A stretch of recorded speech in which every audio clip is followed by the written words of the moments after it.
Black Sabbath was released on February 13, 1970 in the UK and June 1st, 1970 in the US. This is considered by many to be the first true heavy metal album. Not only that, but the opening track, Black Sabbath, has been named the greatest heavy metal song of all time by Rolling Stone and has been referred to as the first doom metal song.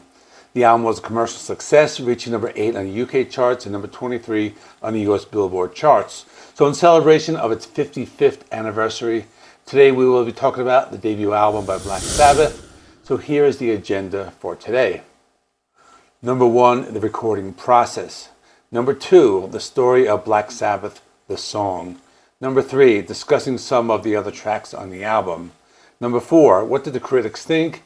Number 5, how did Black Sabbath's debut album impact heavy metal's evolution?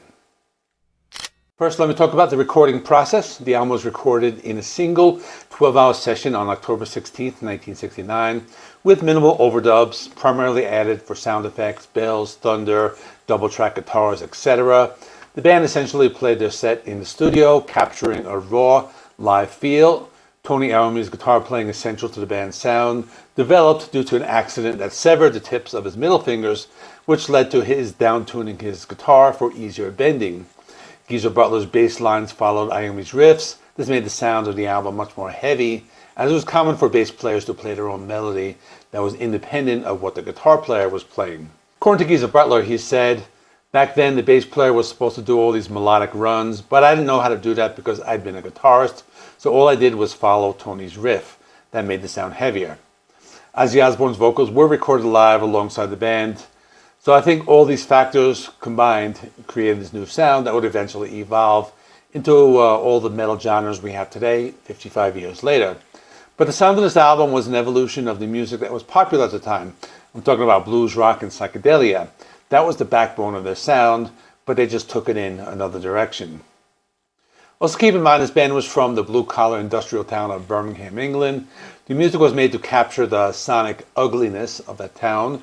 The band also wrote with some darker themes, such as evil, paganism, the occult, horror films, and the writings of J.R.R. Tolkien, H.P. Lovecraft, and Dennis Wheatley. This is something that many bands still do today. For example, I recently talked about a black metal band called The Great Old Ones, who are based on characters from H.P. Lovecraft, but Black Sabbath were the first ones to be doing something like that. There was also the shift from blues rock to something uglier, with a mournful singing and a sinister rhythmic pulse.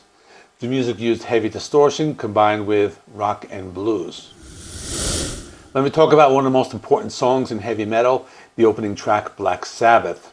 It's based on a tritone interval played at a slow tempo.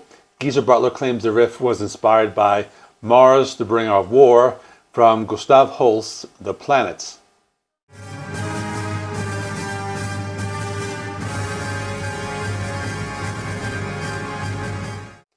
The lyrics of the song Black Sabbath were inspired by a nightmare experienced by bassist Geezer Butler.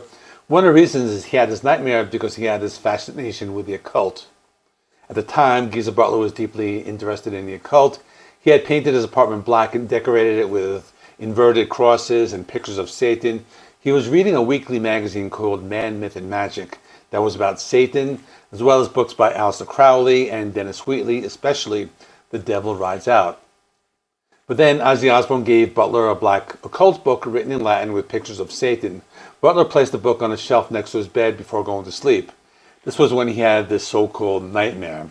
Upon waking up, Butler claimed he saw a large figure standing at the end of his bed, staring at him. The figure vanished. After seeing the figure, Butler ran to the shelf to throw the book away, but it was gone. So Butler told Osbourne about the experience, who wrote the lyrics to the song Black Sabbath based on it. The song begins with the lines, "What is it that stands before me? A figure in black, which points at me." The experience was so frightening that Butler gave up his interest in the occult. Geezer Butler also said, "I've been raised a Catholic, so I totally believed in the devil." Let's talk about the song N.I.B. The abbreviation of the song is not what you think it is. Geezer Butler couldn't think of a title for the song, so he named it N.I.B. after Bill Ward's pointy beard, which looked like a pen nib. The song title is not an abbreviation for Nativity in Black, despite popular belief. Butler created the bass line by following Tony Iommi's guitar riff, which was the band's typical process, unless Butler had written the main riff himself, which was played using one of Tony Iommi's wah pedals Butler also used a Tycho Brahe wah pedal live and now uses a Dunlop wah pedal. The lyrics are written from the perspective of Lucifer, who falls in love with a woman and becomes a better person.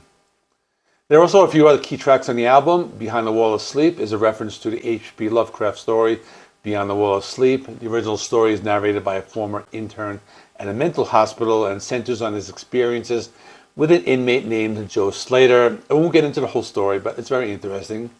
Then it was The Wizard, the track inspired by the character of Gandalf from The Hobbit and Lord of the Rings. Also includes harmonica playing by Ozzy Osbourne, which is something I never knew myself. Then there was a cover song, Evil Woman, and the song is a cover by the band Crow. Black Sabbath reluctantly agreed to record it at the request of their manager, who wanted them to have something more commercial. Upon its initial release, Black Sabbath received generally negative reviews from critics. Despite being a commercial success, Rolling Stone's Lester Bangs dismissed the album as a shuck, calling it a poor imitation of Cream, and stated it had nothing to do with spiritualism, the cult, or anything much except stiff recitations of Cream cliches. Robert Christgau of The Village Voice called it bullshit, necromancy, and a reflection of the worst of counterculture, citing drug-impaired reaction time and long solos. A writer for the Boston Globe described the music as hard blues rock. Despite the negative reviews, the album was a commercial success. It reached number 8 on the UK Albums Chart and number 23 on the US Billboard Top LPs chart. In the US, it remained on the Billboard chart for over a year and sold 1 million copies. The album was originally intended for release on Fontana Records, but switched to Vertigo Records, which housed more progressive acts. Black Sabbath's manager, Jim Simpson, stated that the label signed the band because there was another artist failed to deliver masters. Finally, how did Black Sabbath's debut album impact heavy metal's evolution? Black Sabbath's debut album is widely considered to be a pivotal moment in the evolution of heavy metal. The album is regarded as the first true heavy metal album. It moved beyond its blues, rock, and psychedelic roots to become something new. It established many of the key themes associated with heavy metal, including evil, paganism, the occult, and influenced by horror films and the writings of Tolkien, Lovecraft, and Wheatley. But let's take Tolkien, for example. Now, I know they're not the first band to do this. Led Zeppelin were doing it before them. But I think many other bands were inspired by Tolkien that came out afterwards. So here are a few examples. I think the big one is Blind Guardian, probably considered one of the most prominent Tolkien-inspired metal bands. They have albums such as Nightfall and Middle Earth, heavily featuring themes from Tolkien's lore. Then there's the band Summoning, an Austrian atmospheric black metal band based in Vienna, often cited as a quintessential Tolkien metal band, focused on atmospheric and dark aspects of Middle Earth. Then there's Rivendell, an Austrian epic black and folk metal band named after an elven outpost in the western foothills of the Misty Mountains in J.R.R. Tolkien's The Lord of the Rings. The album was also considered a starting point for the stoner rock genre.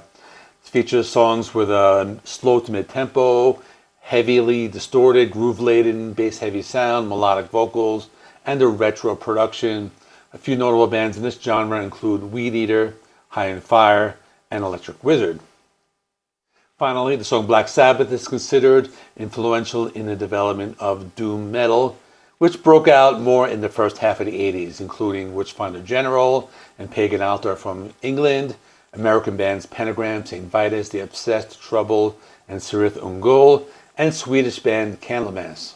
Now I can go on and on about how they influence metal music, but let me stop right.